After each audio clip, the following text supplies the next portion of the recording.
I get to wield Thor's hammer. That's Thorsome. It's not like you need the strength of a god to wield it.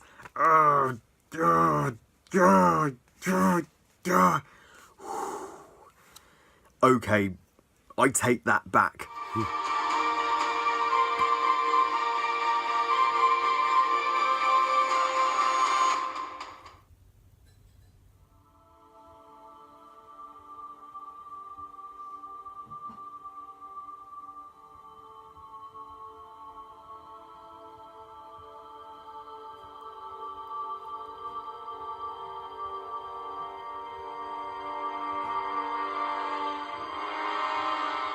Thor, directed by Kenneth Branagh, and is the fourth installment in the MCU overall, as well as the first in the Thor trilogy. So Thor tells the story of Thor, god of thunder, son of Odin, who goes against Odin's orders, and he, his brother Loki, and a band of Asgardian warriors pursue the frost giants who were at war with the Asgardians in the past, and Odin's like, you've been a bad boy, and as punishment for his arrogance, he banishes Thor down to earth, and in the process transforming him into a mortal man and stripping him of his godlike powers, where he is discovered by a scientist, Jane Foster, who is working with S.H.I.E.L.D. and her friend Darcy, who are just intrigued by him. And meanwhile in Asgard, Odin falls into an Odin sleep, and Loki seizes his chance to take the throne for his own.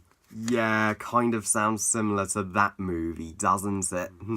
In all honesty, 2011, the year Thor was released, wasn't the greatest year for comic book movies. The exact same year DC's Green...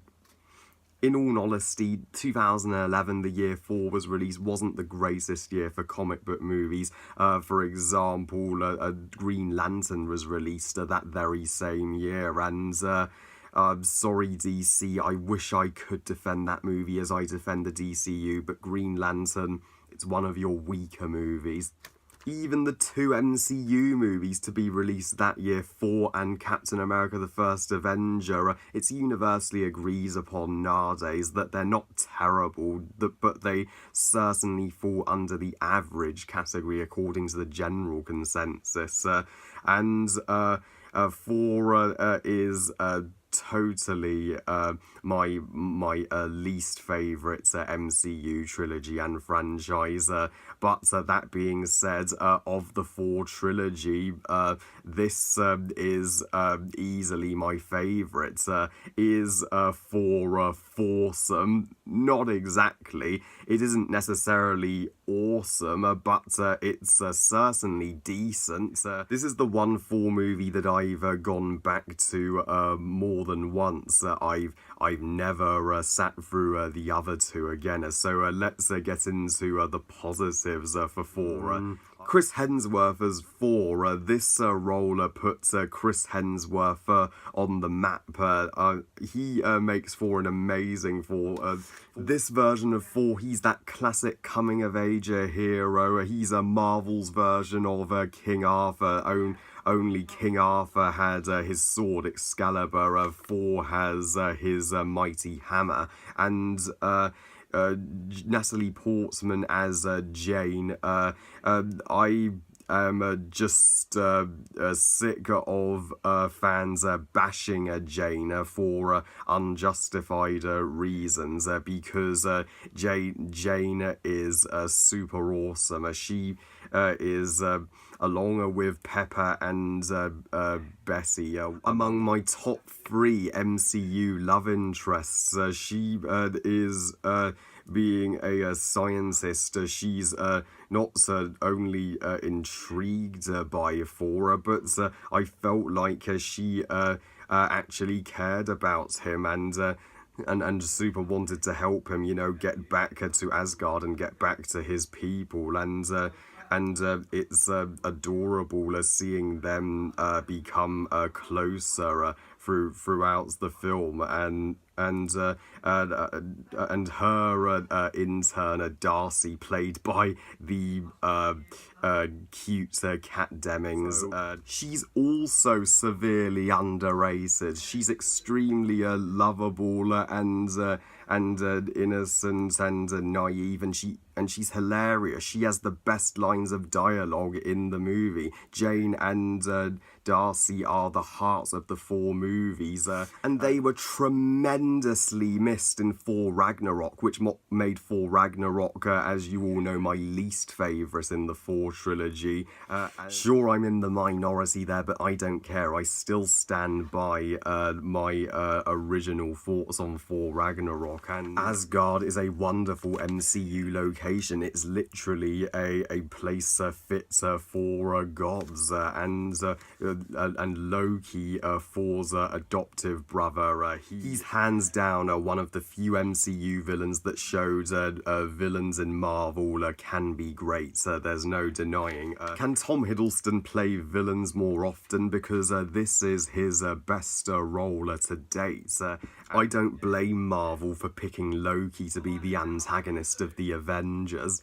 That is the deepest family dynamic in the MCU. We don't see a family dynamic in the MCU too often, and Loki has an advantage as a villain being related to the protagonist, which makes his villainy all the more heart-wrenching when he does betray his own kind, and the warriors of Asgard are the supporting cast there.